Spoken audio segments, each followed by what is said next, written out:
All right, everyone, so welcome to the updated Facebook ads launch strategy lesson. Now, in this lesson, I'm going to be showing you exactly how I recommend that you launch a new store from scratch with Facebook ads, with a new pixel and a new page. And so in the previous Facebook ads blueprint 1.0 module, I have another video called Facebook launch strategy. And in that video, I show you exactly how I launched Flex Posture from scratch inside of Ads Manager. So I just take you inside of Ads Manager and I show you exactly what I was doing. And that is how I explained the launch strategy. And that video, is very helpful for a lot of people. A lot of people got a lot of value out of it, but it also left a lot of people confused and they didn't really know how to follow what I was doing. And so for this updated Facebook ads blueprint 2.0 module, what I wanted to do is separate the case study and the Facebook ads blueprint. And so this Facebook ads blueprint module isn't just case study based. I'm actually teaching you with diagrams, showing you how you launch your store with Facebook. And then what I'm going to do in the next module, which is going to be the case study 2.0 module, is I'm going to show you this applied with a case study, but I'm going to keep the two separate. So in this lesson, it's not going to be case study based. I'm just going to be telling you how I think that you should launch your store based on my experience. So first off, I want to quickly explain a term that I'm going to be using from now on in the rest of the module. And so you just need to be familiar with it. So sandbox campaigns. This is a common term for a campaign that is used for testing. So this is what I'm going to refer to them as, a sandbox campaign. It's just a regular Facebook ads campaign, but that you use for testing. And so what you want to do is you want to test everything in sandbox campaigns first, and then move up your proven audiences and creatives to scaling campaigns. And so the reason why you want to do this is that you want to keep your testing and your scaling separate, right? And this avoids wasting money trying to scale unprofitable audiences or creatives. And so that's the whole idea with sandbox campaigns, is that you test everything in a sandbox campaign first, and then once you find something that works, then you can try to scale it in a different campaign. And so for these sandbox campaigns, you don't have to worry about the optimization, the learning phase, right? Because you're just testing things, you're not spending a lot of money, so you're not getting enough data to optimize anyways. So you don't have to worry about optimization in these campaigns, you just test different audiences, different creatives. And so there's two types of sandbox campaigns that I personally use. Audience sandbox, so this is a campaign to test different audiences, different single interests, and so on. And then creative sandbox, this is just a campaign to test different creatives. This shows the exact launch strategy, and it's just an overview. So what I'm going to do is I'm going to quickly give you the overview, and then I'm actually going to go into each step and explain further. So the first step is the initial creative test, and I wrote here that it's optional but recommended. And what you want to do here is you want to test at least 3 creatives in a creative sandbox campaign, and I'm going to show you how to do that in a second. But you want to test at least 3 creatives. There's 3 goals, there's 3 objectives when you're doing so. The first objective is that you want to identify what is the best creative, right? What gets you the most clicks at the cheapest cost? What is going to perform the best when you try to get purchases with the creative? So that's the first goal. You want to identify what the best creative is. The second goal is you want to collect some data. As you run this initial creative test, you're going to get some video viewer data, some engagement on your ads, and that data, eventually, you're going to be able to use that for lookalike audiences. And the third reason is just getting engagement and social proof on your ad. If you get a bit of engagement and social proof from this initial creative test, you can retain that engagement and social proof when you switch to the next phase, which is initial data collection. So that's the first step. It's optional but recommended. If you skip this, you can just make one ad and then go straight to here, right? You just make one ad and then you just go right to the initial data collection step. So the next step is initial data collection. So this is, you've identified your top creative if you did this step, and then what you want to do is you want to use that creative, that ad, and you want to test 10 single interests in an audience sandbox campaign, right? So an audience sandbox campaign is just a campaign to test different audiences. So what you want to do is you want to test 10 single interests in a campaign like this, and you also want to test your 95% video viewers lookalike audiences as soon as you have enough data to do so. And so these are 2 different campaigns here. The first one is 10 single interests, and the next one is just 95% video viewers lookalikes in another campaign. And I'm going to explain this further in a second. And for this phase here, you only want to use the top creative from your initial test, right? And if you skip the initial test, well, you only have 1 creative anyways. Now, the next step after this initial data collection is data-driven targeting. So you've collected some data at this point. You should have some insights on who your best audience to target is, who the best interests are, and you also have more data for lookalikes. And so this is when you can really focus in your targeting at this point. And this is when usually you might go from losing money to break even, or from break even to profitable. And so data-driven targeting, you want to narrow down the top interests that you've identified in this phase here, You want to narrow them down by the best age, gender, country. You also want to launch new interests similar to the top ones, right? Based on what worked in your initial 10, like if you tested 10 interests, 2 of them did really well, 8 of them flopped, you want to launch new interests similar to the 2 that did really well. And then you also want to launch new lookalike audiences, and you want to launch a new campaign for each lookalike audience type once you have enough data. And I wrote here, over 500 events is what I'd recommend. So for example, if you want to make an add to cart lookalike, I'd recommend waiting until you have 500 add to carts. Once you reach that, you can launch a new campaign for add to cart lookalikes. And you want to do this for each lookalike type once you have enough data. And so this is the data-driven targeting phase. This is once you really start picking up, this is when the results start really picking up, and you should be at least at break even ideally in this phase. And then the last phase here is the creative optimization phase. And I wrote here optional if you're already profitable, but this is where you can really optimize your campaigns and your ads and really improve your return on ad spend by testing new creatives and by finding what messaging works with your audience, what kind of offer works, and how do you figuring out the creative that gets you the highest click-through rate, that gets you the highest relevance. And once you do this, this is going to reduce your ad costs in the auction. And so this is the last step. Once you've identified your best audiences with this data-driven targeting phase, you just want to test a lot of different creatives in your creative sandbox campaign with your best audiences to lower costs. And I quickly wrote the hierarchy of testing here. These are the things that you should prioritize. So what's most important to test in an ad? The most important is the full video angle, right? Like the whole video. Changing the whole video is going to make the biggest difference. Now the next thing that's going to make the biggest difference is changing just the first 3 seconds. This is what I call the scroll stopper. Just changing this is going to make a really big difference. Now after this, I put the ad copy. Ad copy also makes a very big difference. And lastly, the thumbnail. And so that's an overview of the launch strategy, right? It's not that complicated. It's just really these steps, right? Initial creative test, this is optional, but this gives you the highest chance of success. Then you want to collect data, use that data to narrow down your targeting, and then figure out what creative works with that targeting. All right, so now I want to dive into each step more in depth. So the first step is the initial creative test. And I actually made a diagram here showing you exactly how you want to set up this campaign. And so the campaign name is just Creative Sandbox. I already explained why I call this a sandbox campaign. And now for the campaign objective, in the past, what I used to recommend for testing creatives is PPE, page post engagement. However, as of late, I've noticed that PPE is getting a lot of low quality traffic. For example, you'll get a ton of link clicks, but not as many content views because people don't even bother to load the whole page and stuff. So you get a lot of junk traffic with PPE campaigns. And so what I've been testing lately instead for creative sandbox campaigns is a website conversions campaign optimizing for view content, so for VC. And so you just create a website conversions campaign, and then at the ad set level, it asks you to select your optimization event. You want to select view content. And so this is what I've been using for creative sandbox campaigns, website conversions, view content. Now, for the budget, you want to use the number of test ad sets times $10 to $20. And so if you're testing 3 ad sets, like in this scenario here, your budget would be $30 to $60. And for most people, I'd recommend $10 per ad set. So 3 ad sets, $30 campaign budget. That's enough to get enough testing data for these creatives. And so for the ad sets, you want 3 identical ad sets. And so you can just create this first ad set here and then duplicate it twice to get the ad set number 2 and number 3.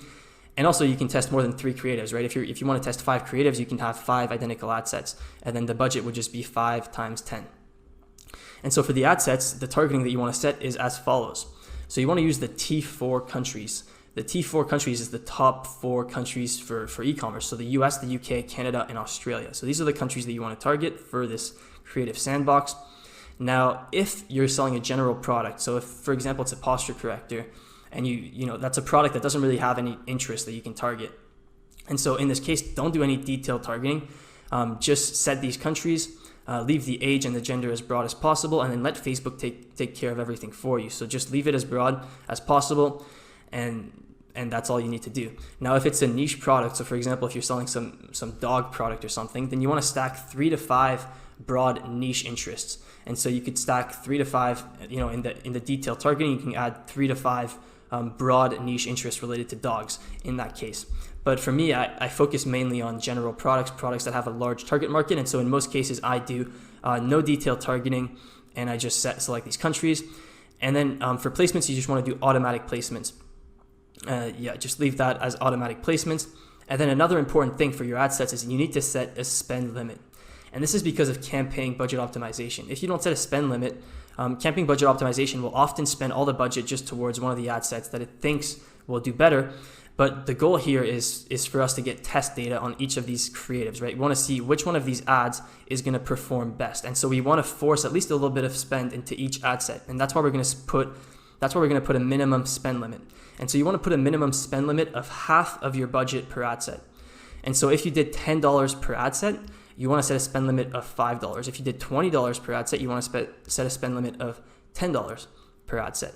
And like I said, this will just force the ad set to spend a little bit so that you at least get some testing data for all of your creatives here.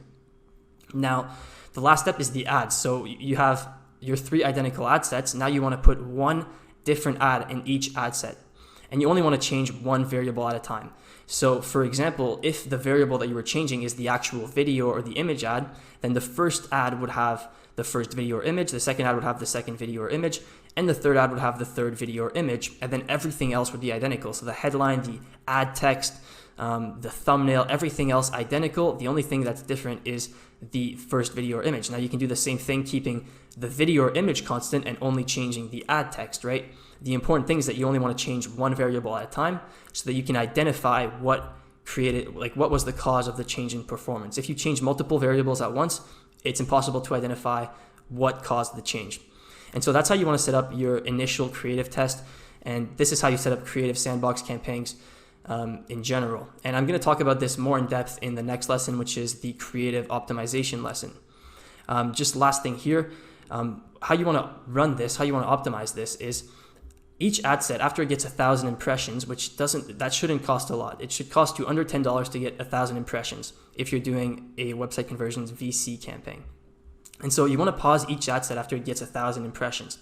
You can set an automated rule to do this. And once again, I'm going to show you this in the next lesson, the creative optimization lesson. And so you want to set an automated rule to automatically pause your ad sets once they get 1,000 impressions inside of your creative sandbox campaigns. And so once all ad sets are paused, you can just compare the data, see which performed best, right? Which drove the most actions taken on your website. That's the most important thing, is actions taken on your website. And so the important metrics to look at is the CTR link click, right? How many people click through on our ad. Usually the ad with the highest CTR link click is going to be the best ad, although that is not always the case, because you also need to look at the cost per unique add to cart. So CTR link click is important. You want to look at CTR link click, cost per unique content view, and also the cost per unique add to cart. Based on that, make a decision on which ad is probably going to perform the best. And if you're not sure, you can select, the top 2 instead of just picking one. And once again, I'm going to show you all of this in the next lesson, which is the creative optimization lesson. All right, so after the initial creative test, that's what I just covered. The next step is the initial data collection. And there's 2 steps to this. There's the 10 single interests, and there's the 95% video viewers, lookalike audiences. And so what comes first here depends on how fast you get data for 95% video viewers. As soon as you have over 2,000 95% video viewers, I'd recommend launching the lookalikes right away. But in some cases, you'll have to launch the 10 single interests in order to get that many 95% video viewers. And so whichever comes first is up to you. I'm just going to start with the single interests. So this is what you want to set up your single interest data collection campaign as. So campaign, the name is just interest sandbox, right? It's just a sandbox campaign to test different interests. The optimization goal should be website conversions, purchase. So you want to select purchase as the goal at the ad set level. The budget here should be the number of test ad sets times $10 to $50. So, the amount you want to spend per ad set really depends on how fast you want to collect data, how much budget you have. If you have a lot of budget and you want to collect data fast, then you want to do $50 per test interest in this campaign. If you have a small budget, then you want to do $10 per ad set. And so in this example here, I have 10 ad sets, right? So ad set number 1, ad set number 2, and then ... just because I didn't want to put every single one on the graph, but just picture this just goes on. It's the same idea. It just goes on all the way to ad set number 10. And so for each ad set, you want to target the US, UK, Canada, and Australia, the top 4 countries. And the targeting here is the first single interest, right? So each one of these has a different interest.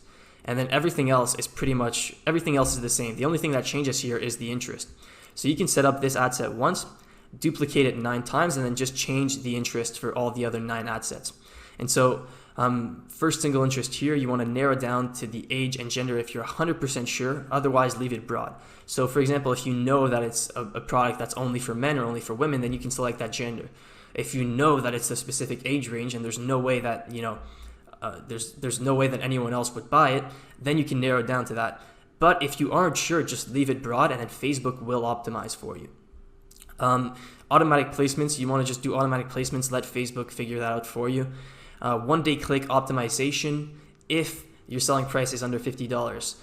Otherwise, I'd recommend just the default 7-day click, 1-day view. But I almost always use 1-day click optimization for my website conversions purchase campaigns.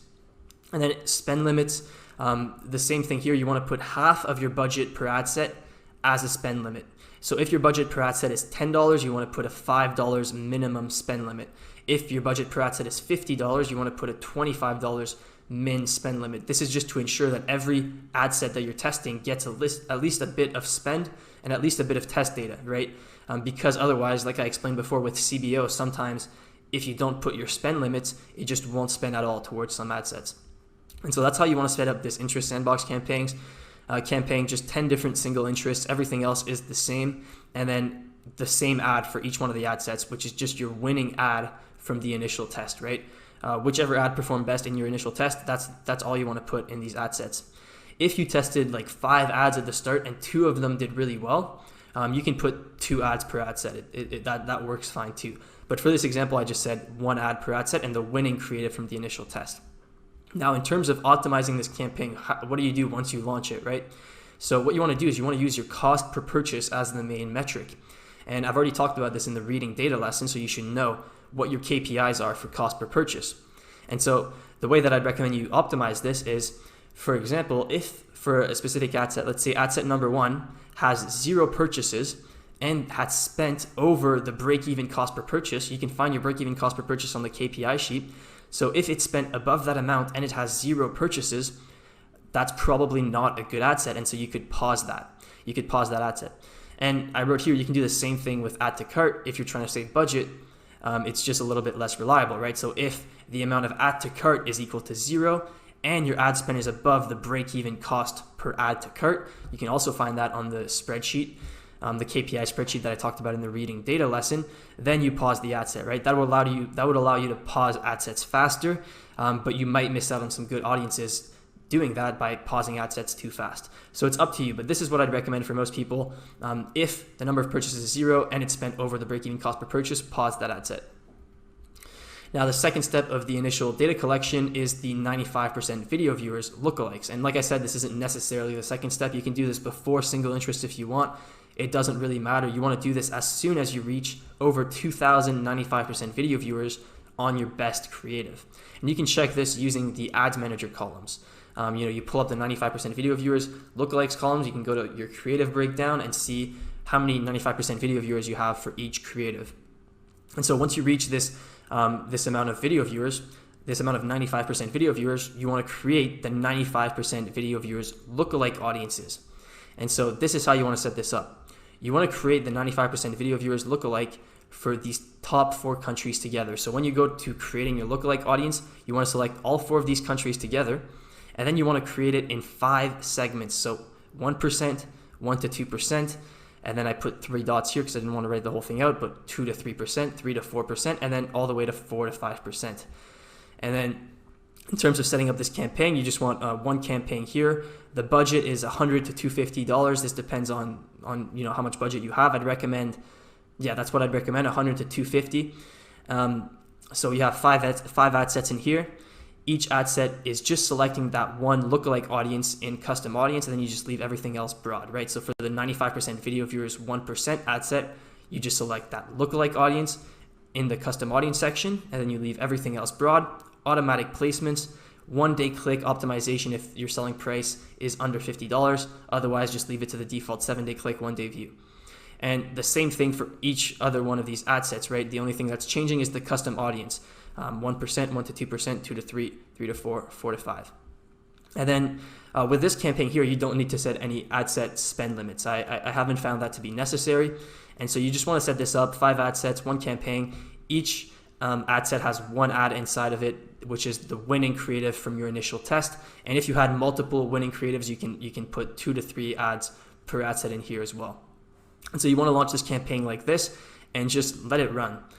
So you want to let this campaign optimize for, you don't want to pause any ad sets, because campaign budget optimization, that's the point of it, is automatically going to find the best ad sets within the campaign to target. So you don't need to pause any ad sets. You just need to let Facebook get some data and optimize, and over time it'll automatically decide if it should spend towards, a bad ad set or not.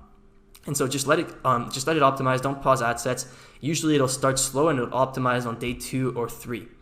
However, if your campaign spend overall is over 2x your break-even cost per purchase, and you don't have a single purchase, that probably means that your ads aren't good or something isn't working in your funnel. And so you should just pause the campaign to avoid wasting money, right? After spending 2x your break-even cost per purchase, you should at least have a purchase, right? That would still mean you're losing money, but at least it shows that it's converting a bit.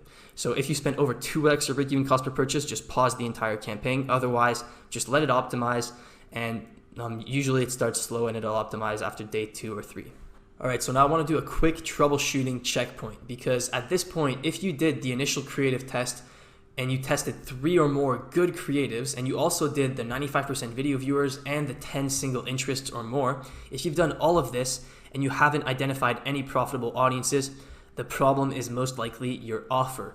There's probably something wrong with your, the product that you're selling, or your website, or your pricing, or there's something that's not going right, because after testing all of this, you should at least be starting to get onto something. And if you aren't, there's most likely a problem with your offer. And so what I'd recommend doing, if at this point you haven't identified anything that's working, I'd recommend identifying where the drop off is happening in your funnel and then trying to fix it before launching new ads, right? And so you can view the reading data lesson in this module, and I explain at the end of that lesson exactly how to troubleshoot your funnel when it's not working. And so that's what you need to do at this point if nothing is working, because if you keep spending on testing more audiences at this point, you're probably going to lose money. And so that's the last thing that you want to do at this point, is just keep testing more audiences and doing more of the same and expecting different results. And if you feel like there's nothing left to improve at this point, you might as well just consider switching products and starting over, right? But in most cases, there's always things to improve. So just get creative and identify where the drop-off is happening and fix it before spending more money on testing new audiences. So I talked about the initial creative test. I just talked about the initial data collection. Now right here in between these two is where you do the troubleshooting checkpoint, right? At this point, you should have some ad sets that are at least breaking even or getting some sales, right? If you don't, there's a problem with your offer, with your funnel, and you need to go back to the drawing board, fix it, troubleshoot it before moving on to the next step. Because if you move on to this next step without making sure that your funnel actually converts, then you might actually start, wasting a lot of money. And so that's why it's important. But once you get to this point, initial data collection, the next step is the data-driven targeting. And that's what I'm going to talk about now. So what you want to do for the data-driven targeting phase is you want to keep testing interest audiences in your interest sandbox campaign, right? So I showed you how to structure an interest sandbox to test your first 10 single interests. Well, as you start pausing the bad interests, what you want to do is you want to replace them with new interests similar to the ones that are doing well, right? So if you tested 10 interests, only 3 of them did well, 7 of them flopped, test more interests similar to the 3 that did well. You also want to launch new interests, narrowing down the interests that are currently working, right? So if you found an interest that's working pretty well, but then you break it down and you find that there's a segment that is doing even better and that has statistically significant data telling you that you should narrow to that, then you can do that as well, right? And so this is what you want to do for interest in this phase, is you want to keep testing new interests similar to what's working and also narrow down your best interest to see if you can improve the performance even more. As I mentioned before, my favorite breakdowns are age range, country, and also placement is also very useful. And your goal here with this interest sandbox campaign is to keep testing new interest audiences until you have 5 or more consistently profitable interest audiences, right? So you want to keep testing and pausing the bad ones and launching new interests until you have 5 ad sets that are consistently profitable. And so by consistently profitable, I mean over at least 3 days and 10 or more purchases, right? So until you get to this point where you have 5 or more consistently profitable interest audiences, I wouldn't try to actually scale this vertically. In other words, increase the campaign budget. Instead, I would just try to keep finding similar audiences that you can target until you have at least 5 consistently profitable interest audiences. Once you get to that point, you're ready for the top interest scaling method that I teach, and this is going to be talked about in the later lessons in this module. Now, the data-driven targeting phase also has a component with lookalike audiences, right? So at this point, you have a lot more data than before. At this point, the only lookalike you've launched is the 95% video viewers lookalike, but there's a lot better lookalike audiences that you can build based on the new data that you're getting from, testing interest, from running the 95% video viewers lookalikes. You have a lot more data now, and so you should launch new lookalikes with the new data that you have. And so I wrote here, launch a new campaign for each lookalike audience type once you get enough events. So you need at least 500 events is what I'd recommend for a new lookalike. And so there's a ton of different lookalike audience types, right? There's 95% video viewers, website visitors, visitors by time spent, added to cart, initiated checkout, people who engage with you on Facebook. As soon as you get over 500 events for one of these lookalike audience types, you want to launch it in a new campaign. You want to launch it the exact same way that I showed the 95% video viewers lookalikes being launched earlier. It's the exact same structure. It's a new campaign, 5 ad sets, 5 equal segments, right? 1%, 1 to 2, 2 to 3, 3 to 4, 4 to 5. And so you want to launch these new lookalikes as soon as you have enough data, because these audiences do really, really well, and this will also help you collect more data, right? It's like a snowball effect. You launch a new lookalike, it helps you collect more data, which then you can launch more new lookalikes, which helps you collect more data, and so on. And like I said, for lookalike audience campaigns with CBO, you just want to let it optimize. Don't pause any ad sets. It usually starts slow and optimizes on day 2 or 3. However, if your campaign spend is over 2x the break-even cost per purchase and you don't have a single purchase, then you just want to pause the entire campaign.